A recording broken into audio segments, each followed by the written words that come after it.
Welcome to Tech Leveler. I'm Lee, and in this super quick video I'm going to show you how to use keyframes in CapCut PC. So let's bring our media onto our timeline, and let's say I want to use keyframes to track this man. As you can see, he's always in shot, but if we want to zoom in, for instance, so we make this much bigger, like this. So it's much bigger like that.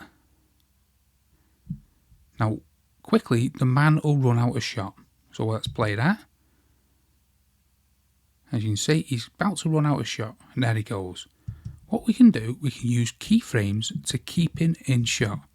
So let's play the clip, and let's say I want to always have him around here.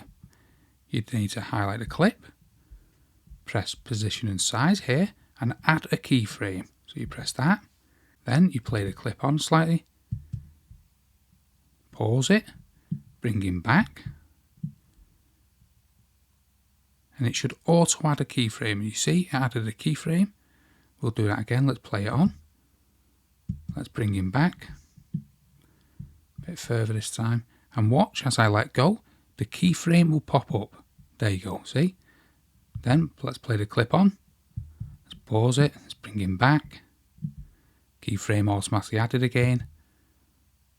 And let's carry that process on, keeping the man in the middle of the frame.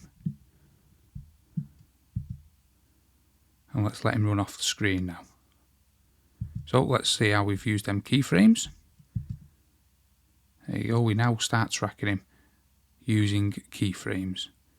So that's how to use keyframes in CapCut PC.